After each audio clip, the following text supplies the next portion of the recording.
It has been 32 years since I had the experience, but it sticks in my memory like it happened last night. I no longer can remember the name of the seminary class that I was in when I had the experience, but I remember the experience vividly. It was some kind of worship class where one of the major tasks that we were given as the project for the semester was to get in groups of people in the class and go to churches to experience worship. Now, we were to go to churches where we wouldn't normally go, to churches that were brands of Christians or brands of practicing faith communities that we might never, ever go to. So our group decided that we were going to go to a Jewish synagogue downtown Chicago and experience worship there. And I remember it well. We also decided that we were going to attend the church that our preaching professor, he was an adjunct professor at our seminary. He was a wonderful, gifted preacher. He was the pastor of a large African-American church, Baptist church, on the north side of Chicago. And we decided that we were going to go to his church one morning. And I'll never forget that experience. It's the first time I've seen 50 plus people being baptized at once. I'm not at once, but in the midst of a service. Between the two services, as we were arriving, this baptism was taking place, and they had this line that went way down the side of the sanctuary, and people would climb up the steps and get in the baptistry. And I remember that our preaching professor, who was the pastor who was baptizing, had on chest waders in this baptistry, so that he wouldn't get his suit, which was to the nines. I mean, you know, he was just dressed, always dressed, impeccably dressed. And he had these chest waders on. But more than that, what I remember about that experience, and this isn't even the experience that I'm wanting to tell you about, I'm just leading up to it. What I remember about that is that as the candidates for baptism walked up the steps and walked down the steps, directed by anybody up front, the congregation swelled in this chorus. Wade in the water. God's going to trouble the water. Wade in the water, dear children. And it would get louder as they went down into the water, and then it would go, and it just was this beautiful, moving experience. I don't remember a thing that he preached on, but I remember that vividly. And I never told him I didn't remember what he preached on because I got good grades in that class. I wanted good grades in that class. While both of those experiences were memorable, they are not the one that I want to talk about this morning. In our class, we had a 70-something-year-old man who was getting a seminary degree to be a pastor. Second career, 70 years old. He was Catholic, and he was a Catholic student in the seminary that I went to was a Church of the Brethren seminary, and it was in Oak Brook, which is a suburb of Chicago. We had a consortium of seminaries, and we always benefited from people from other seminaries that came to us, or we could go to other seminaries and study. And so Matt came to the Church of the Brethren seminary as a Catholic student, wanting to move into the priesthood or to some role in his church at the age of 70 plus. And when he offered our group to take us to the large Catholic church that he worshiped in downtown Chicago, we took him up on that offer, because if you've ever worshiped in a Catholic church and you're not Catholic by background, it can be a little confusing. And so it can be a little embarrassing if you're standing and you should be sitting, or, whatever. And so he was going to be our guide. And more than that, he said afterwards, he had this great authentic German restaurant that we would all go to kind of debrief, and we were all engaged in that process. And so we went and we met him down at the Catholic church. It was a Saturday evening. We were there for the early mass. We got there early so that he could take us around and kind of give us a tour of the sanctuary, because they had some marvelous icons. Now, I'm not talking about the little things on your computer. I'm talking about this mosaic or statues or these art pictures around the sanctuary, the Stations of the Cross and whatever. And we walked around and he was explaining what some of them were, and we were just taking it all in. I mean, this was bigger than St. Francis. This was huge. It was just a colossal, beautiful church. And I remember that as we walked around, I noticed that there was an obviously, or I believed him to be, homeless man who had found refuge in the context of that sanctuary. He was laying on a bench, asleep, much like the ones in the picture. In case you can't tell, most of those benches in that church are occupied by people who are sleeping.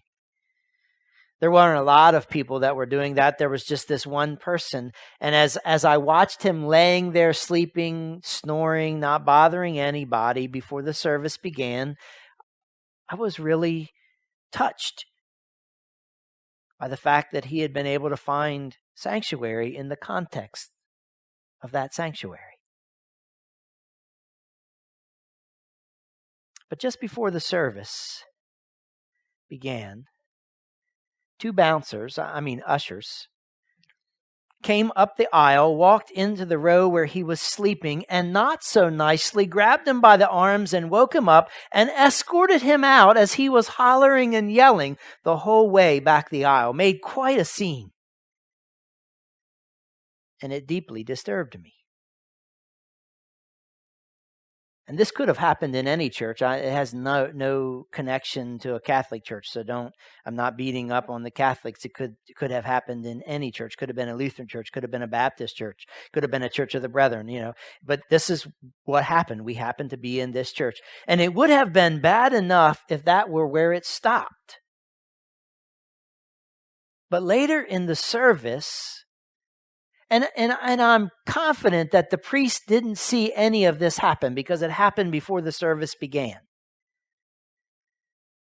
But later in the service, the priest stood up and he read a scripture where the lawyer was interrogating Jesus about what the greatest commands were, and he preached a sermon about the greatest commands: to love God with all your heart, mind, soul, and strength, and love your neighbor as yourself.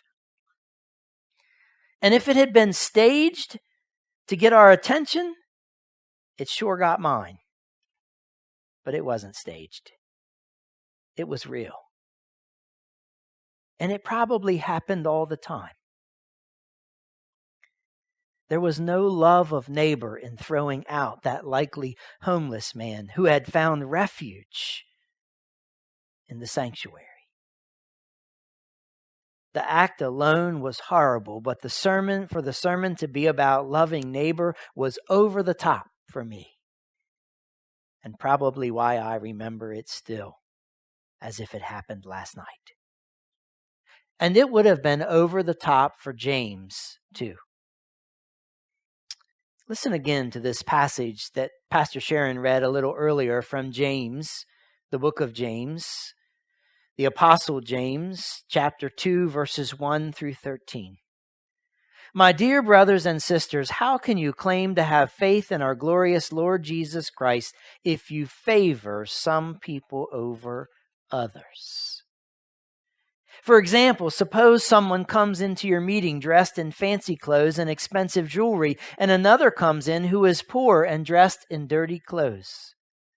If you give special attention and a good seat to the rich person, but you say to the poor one, you can stand over there or sit on the floor, well, doesn't that discrimination show that your judgments are guided by evil motives?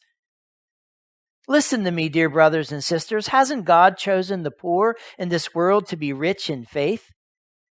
Aren't they the ones who will inherit the kingdom he promised to those who love him? But you dishonor the poor. Isn't it the rich who oppress you and drag you into court? Aren't they the ones who slander Jesus Christ, whose noble name you bear? Yes, indeed, it is good when you obey the royal law as found in the Scriptures. Love your neighbor as yourself. But if you favor some people over others, you are committing a sin. You are guilty of breaking the law. And for the person who keeps all of the laws except one is as guilty as a person who has broken all of God's laws.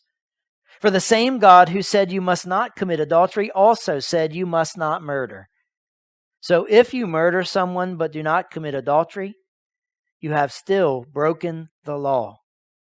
So whatever you say or whatever you do, remember that you will be judged by the law that sets you free. There will be no mercy for those who have not shown mercy to others. But if you have been merciful, God will be merciful to you when He judges you. As followers of Jesus, brothers and sisters, how we treat people matters. And it begins with how we see people. James's question to begin the chapter calls us out. How can we claim to be followers of Jesus if we favor some people over others? How can we claim to be followers of Jesus if we are prejudiced against people? Unless we are prejudiced with love. Now try that one on for a minute. I mean, that'll make your brain hurt just a little bit, and that's intentional. Unless we are prejudiced with love. A few weeks ago, I was given the second, and so far I've had 3 batches of 50 plus dozen farm fresh eggs that have been given to me to give to our shelter participants, the churches that are hosting the homeless men.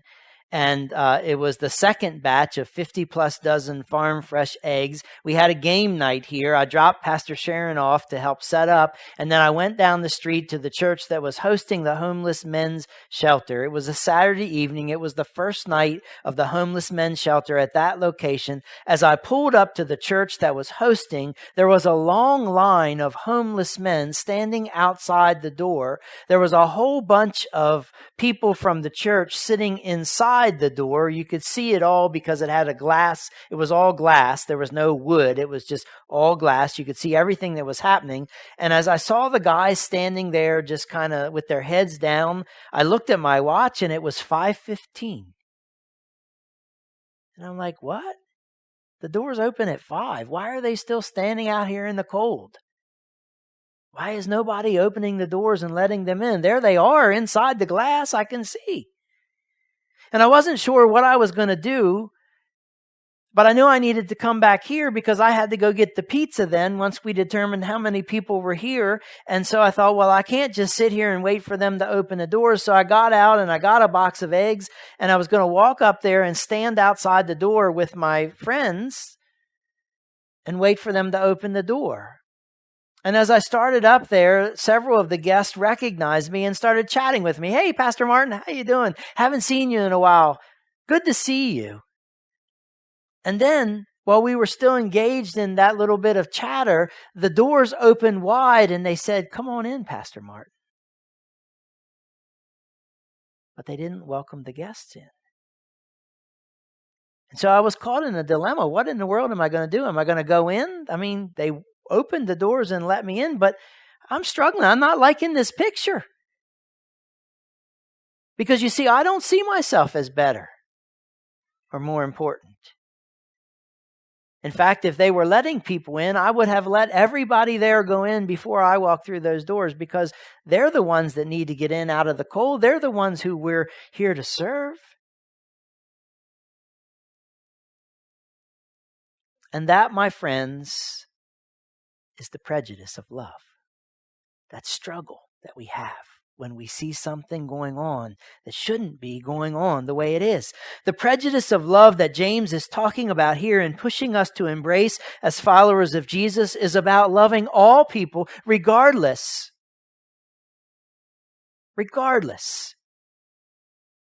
of whatever division you want to erect, regardless of whatever label you want to impose. You see, people are people, and people are people in need of love. And it doesn't matter the color of their skin, the level of their status on the ladder in society. It doesn't matter what country they were born in. It doesn't matter what particular faith they practice, or if they don't practice a faith at all. It doesn't matter what gender they identify with. It doesn't even matter what sexual orientation they have. As followers of Jesus, the only prejudice that is acceptable is a prejudice of love. A love for all people, period. We cannot talk about love that we don't live. We cannot talk about love that we don't demonstrate. We cannot live a love that has boundaries. And if we put boundaries in our love, James says we're sinning. Listen again to verses 8 through 11 of James chapter 2. Yes, indeed, it is good when you obey the royal law as found in the Scriptures. Love your neighbor as yourself. But if you favor some people over others, you are committing a sin. You are guilty of breaking the law. For the person who keeps all of the laws except one is as guilty as a person who has broken all of God's laws. For the same God who said you must not commit adultery also said you must not murder. So if you murder someone but do not commit adultery, you have still broken the law. Loving our neighbor, brothers and sisters, is what we are called by Jesus to do. And even that doesn't have limits or boundaries. Remember in the gospel when Jesus said that the greatest commandment was to love the Lord our God with all our heart, mind, soul, and strength, and to love your neighbor as yourself was the second greatest? The lawyer who asked him which was the greatest commandment then asked him, because he didn't like the answer to love your neighbor, he wanted Jesus to, he said, so who is my neighbor? And you remember what Jesus did? He told a parable. The parable of the Good Samaritan. And he made a Samaritan, the nobody, the hero in the story. And that parable that Jesus told teaches us that neighbor has nothing to do with proximity. Yes, the person sitting next to you is your neighbor. Yes, the person living next to you in your development is your neighbor. The person living across the street is your neighbor. But the definition Jesus pushes of neighbor is far beyond people who are close by. In fact, if you follow that parable, Jesus says that neighbor and defining neighbor has everything to do with mercy. He says our neighbor is the one who is in need of mercy. And frankly, that's all of us, right? I need mercy. You need mercy. We need mercy. All of us. Everybody in this whole world needs mercy. James and Jesus are pushing us hard to stop erecting dividing lines between us, to develop a prejudice of love. And that begins with how we see people. Rather than see someone by whatever label you wish to impose on them, what would happen if we saw everybody, if everybody that we came in contact we saw as a beloved child of God? What would happen if everyone we saw as someone who needed God's love and mercy in their lives? And it was our role to extend that love and mercy to them. You know what would happen? It would change our lives. It would change our world.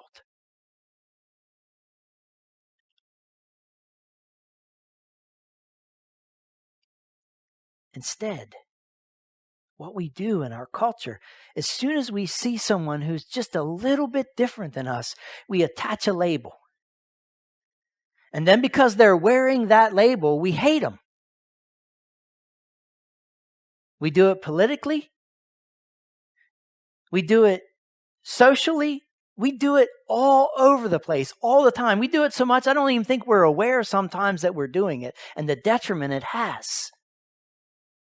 And sometimes we even do it if we have a friend that has this problem with another person and we know that other person and we're close to the friend who has a problem with them, we listen to the friend's labels or instead of getting to know the person that friend doesn't like or labels in a certain way, we buy what they're selling. And it affects our ability to love. And that's what Jesus and James are pushing us to stop. And it begins with how we see someone. What if we saw everybody as a person in need of love? That's me. I need love. I need mercy. I don't have it all together. It's you. We want mercy and love to be extended to us, right? So why wouldn't everybody we meet? And sometimes the bad behaviors or the way they mistreat people is just indicative of their need for love.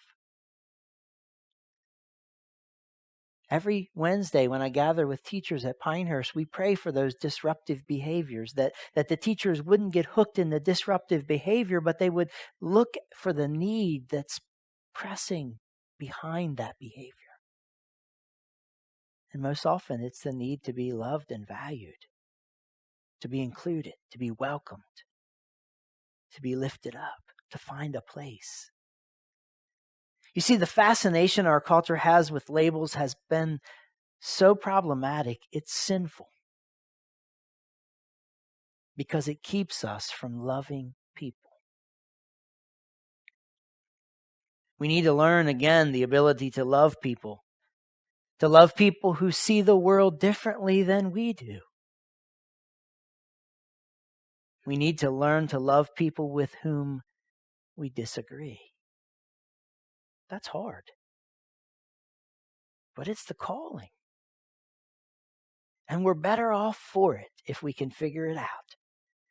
For all of us, regardless of skin color, country of birth, religion practiced or not practiced, gender identity, sexual preference, all of us, whatever label you want to put on someone, all of us are human beings created in the image of God and beloved by God and objects of God's love and people who God seriously wants to welcome in to experience the forgiveness that He offers. All of us. There's no favoritism. My dear brothers and sisters, how can you claim to have faith in our glorious Lord Jesus Christ if you favor some people over others? Asks James. How can you claim to be followers of Jesus if you're prejudiced against people who are different from you? And if you're struggling or questioning with what I'm saying, listen to James in the final two verses 12 and 13 of chapter 2. Listen to what he says. He says, so whatever you do or say, remember that you will be judged by the law that sets you free. The law that sets you free? What's that? Don't laws bind us? There will be no mercy for those who have not shown mercy to others, but if you have been merciful, God will be merciful when He judges you. Whatever you do or say. He's covering it all. He's not leaving any wiggle room. It's not just what you say. It's also what you do. And it's not just what you do, but it's what you say. Whatever you do or say, remember that you will be judged by the law that sets you free. Well, what is that law? Well, I'm arguing today that law is the love of neighbor. Because you know how that sets us free? if we apply the law that Jesus lays down for us to love God and love our neighbor as ourselves, if we apply that law in our lives, we don't have to go around labeling people. We don't have to go around hating on people because they wear a certain label. We can simply see them as persons worthy of love, in need of love. And it sets us free. I think it's kind of what's on our wall. Receive love, give love, become love. As we receive the love that God offers us, then we have love to give. And as we give that love, then we become love. And as we do that, we're set free. See, loving God involves loving people, all people, regardless of the label we impose on them. And if you're still struggling, James pushes a little farther and a little harder. And he says there will be no mercy for those who have not shown mercy to others. And you say, "Whew, I'm safe. I show mercy regularly to people I like." No. See, mercy is undeserved favor. And if you're going to show it to someone, if you like them, they probably don't need your mercy. It's when they do something that hurts you that they need your mercy. And there will be no mercy for those of us who haven't shown mercy. And so in light of this passage, beginning with talking about the sin of favoritism, it should be clear to us that James isn't talking about showing mercy to selected people, but he's pushing us to show mercy to all people.